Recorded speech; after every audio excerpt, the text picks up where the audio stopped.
The Blood of the Martyrs. Stephen Vincent Benét. Published 1937 in 13 o'clock, Stories of Several Worlds. The man who expected to be shot lay with his eyes open, staring at the upper left-hand corner of his cell. He was fairly well over his last beating, and they might come for him any time now. There was a yellow stain in the cell corner near the ceiling. He had liked it at first, then disliked it. Now he was coming back to liking it again. He could see it more clearly with his glasses on, but he only put on his glasses for special occasions now, the first thing in the morning and when they brought the food in and for interviews with the general. The lenses of the glasses had been cracked in a beating some months before, and it strained his eyes to wear them too long. Fortunately, in his present life, he had very few occasions demanding clear vision. But nevertheless, the accident to his glasses worried him, as it worries all nearsighted people.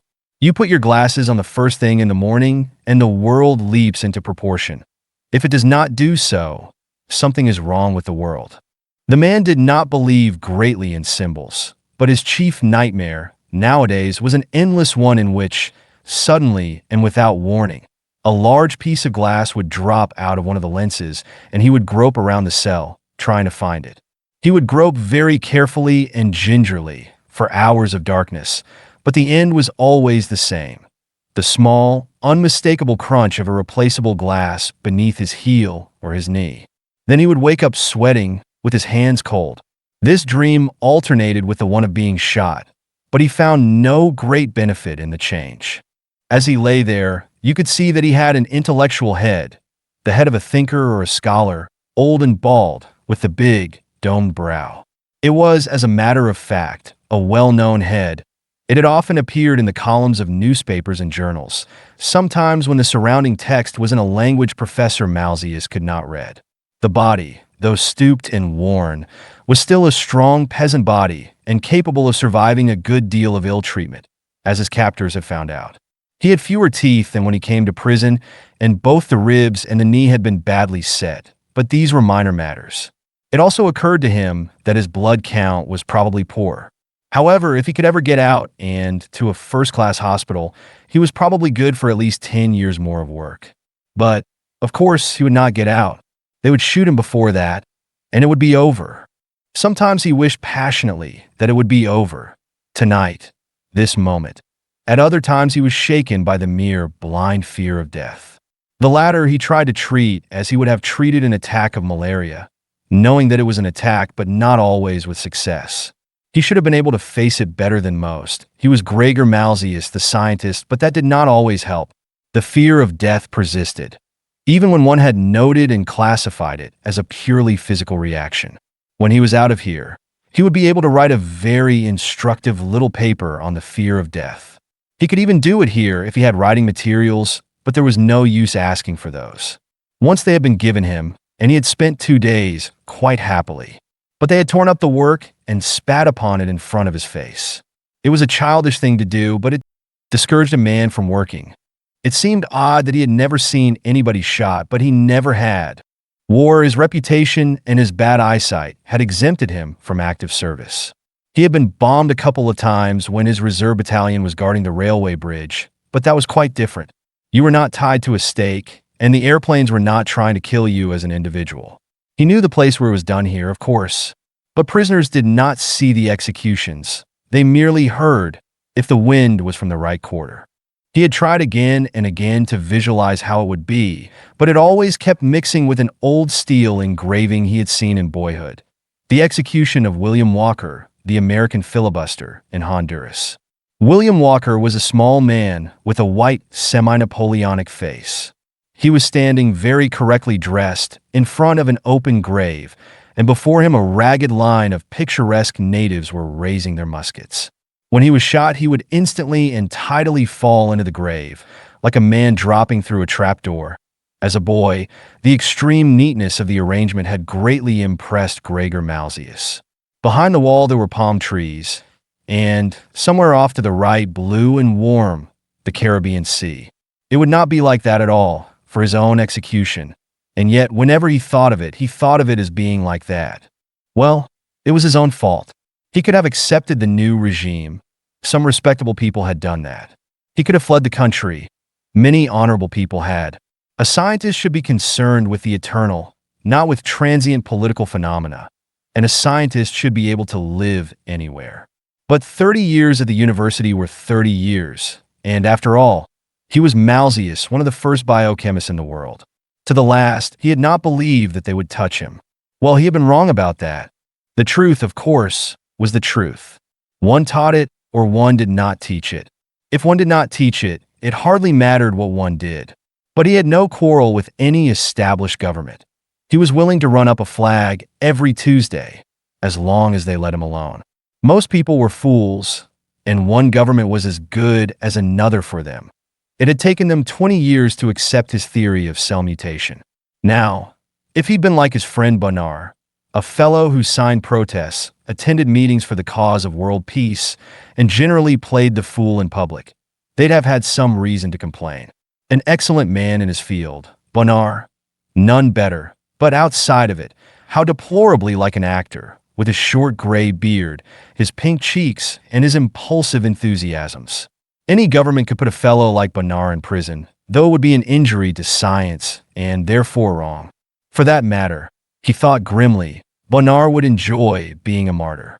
He'd walk gracefully to the execution post with a begged cigarette in his mouth, and some theatrical last quip. But Benét was safe in his own land, doubtless writing heated and generous articles on the case of Professor Malzius. And he, Malzius, was the man who was going to be shot. He would like a cigarette, too, on his way to execution. He had not smoked in 5 months. But he certainly didn't intend to ask for one, and they wouldn't think of offering him any. That was the difference between him and Benét. His mind went back with longing to the stuffy laboratory and stuffier lecture hall at the university. His feet yearned for the worn steps he had climbed 10,000 times, and his eyes for the long, steady look through the truthful lens into worlds too tiny for the unaided eye. They had called him the bear and old prickly, but they had fought to work under him, the best of the young men. They said he would explain the Last Judgment in terms of cellular phenomena, but they had crowded to his lectures. It was Williams, the Englishman, who had made up the legend that he carried a chocolate eclair and a set of improper postcards in his battered briefcase. Quite untrue, of course. Chocolate always made him ill, and he had never looked at an improper postcard in his life.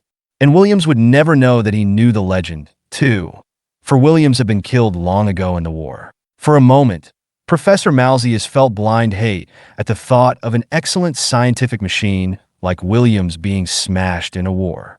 But blind hate was an improper emotion for a scientist, and he put it aside. He smiled grimly again. They hadn't been able to break up his classes. Lucky he was the bear. He'd seen one colleague hooted from his desk by a band of determined young hoodlums. Too bad. But if a man couldn't keep order in his own classroom, he'd better get out. They'd wrecked his own laboratory, but not while he was there. It was so senseless, so silly. In God's name, he said reasonably to no one, what sort of conspirator do you think I would make? A man of my age and habits. I'm interested in cellular phenomena. And yet they were beating him because he would not tell about the boys. As if he had even paid attention to half the nonsense. There were certain passwords and greetings, a bar of music you whistled, entering a restaurant, the address of a firm that specialized ostensibly in vacuum cleaners. But they were not his own property. They belonged to the young men who had trusted the bear. He did not know what half of them meant, and the one time he had gone to a meeting, he had felt like a fool. For they were fools and childish, playing the childish games of conspiracy that people like Benét enjoyed. Could they even make a better world than the present? He doubted it extremely. And yet, he could not betray them. They had come to him, looking over their shoulders, with darkness in their eyes. A horrible, an appalling thing to be trusted. He had no wish to be a guide and counselor of young men. He wanted to do his work. Suppose they were poor and ragged and oppressed. He had been a peasant himself. He had eaten black bread. It was by his own efforts that he was Professor Malzius. He did not wish the confidences of boys like Grigopoulos and the others. For after all, what was Grigopoulos? An excellent and untiring laboratory assistant. And a laboratory assistant he would remain to the end of his days. He had pattered about the laboratory like a fox terrier, with a fox terrier's quick, bright eyes. Like a devoted dog, He had made a god of Professor Malzius. I don't want your problems, man. I don't want to know what you were doing outside the laboratory. But Grigopoulos had brought his problems and his terrible trust nonetheless, humbly and proudly, like a fox terrier with a bone. After that, well, what was a man to do? He hoped they would get it over with, and quickly. The world should be like a chemical formula, full of reason and logic. Instead, there were all these young men and their eyes. They conspired, hopelessly and childishly, for what they called freedom against the new regime. They wore no overcoats in winter and were often hunted and killed. Even if they did not conspire, they had miserable little love affairs and ate the wrong food. Yes, even before at the university, they had been the same. Why the devil would they not accept? Then they could do their work. Of course, a great many of them would not be allowed to accept. They had the wrong ideas or the wrong politics, but then they could run away. If Malzius, at 20, had had to run from his country, he would still have been a scientist. To talk of a free world was a delusion. Men were not free in the world. Those who wished got a space of time to get their work done. That was all. And yet he had not accepted. He did not know why. Now he heard the sound of steps along the corridor. His body began to quiver, and the places where he had been beaten hurt him. He noted it as an interesting reflex. Sometimes they merely flashed the light in the cell and passed by. On the other hand, it might be death. It was a hard question to decide. The lock creaked, the door opened. "Get up, Malzius," said the hard, bright voice of the guard. Gregor Malzius got up, a little stiffly but quickly. "Put on your glasses, you old fool," said the guard with a laugh. "You're going to the general." Professor Malzius found the stone floors of the corridor uneven, though he knew them well enough. Once or twice the guard struck him, lightly and without malice, as one strikes an old horse with a whip. The blows were familiar and did not register on Professor Malzius' consciousness. He merely felt proud of not stumbling. He was apt to stumble once he had hurt his knee. He noticed, it seemed to him, an unusual tenseness and officiousness about his guard. Once, even, in a brightly lighted corridor, the guard moved to strike him, but refrained. However, that, too, happened occasionally with one guard or another, and Professor Malzius merely noted the fact. It was a small fact, but an important one in the economy in which he lived. But there could be no doubt that something unusual was going on in the castle. There were more guards than usual, many of them strangers. He tried to think, carefully, as he walked, if it could be one of the new national holidays. It was hard to keep track of them all. The general might be in a good humor. Then they would merely have a cat-and-mouse conversation for half an hour, and nothing really bad would happen. Once even there had been a cigar. Professor Malzius, the scientist, licked his lips at the thought. Now he was being turned over to a squad of other guards, with salutings. This was really unusual. Professor Malzius bit his mouth, inconspicuously. He had the poignant distrust of a monk or an old prisoner at any break in routine. Old prisoners are your true conservatives. They only demand that the order around them remains exactly the same. It alarmed him as well that the new guards did not laugh at him. New guards almost always laughed when they saw him for the first time. He was used to the laughter and missed it. His throat felt dry. He would have liked, just once, to eat at the university restaurant before he died. It was bad food, ill-cooked and starchy, food good enough for poor students and professors. But he would have liked to be there, in the big smoky room that smelt of copper boilers and cabbage, with a small cup of bitter coffee before him and a cheap cigarette. He did not ask for his dog or his notebooks, the old photographs in his bedroom, his incomplete experiments or his freedom. Just to lunch once more at the university restaurant and have people point out the bear. It seemed a small thing to ask, but of course it was quite impossible. "Halt," said a voice, and he halted. There were, for the third time, salutings. Then the door of the general's office opened, and he was told to go in. He stood, just inside the door, in the posture of attention, as he had been taught. The crack in the left lens of his glasses made a crack across the room, and his eyes were paining him already, but he paid no attention to that.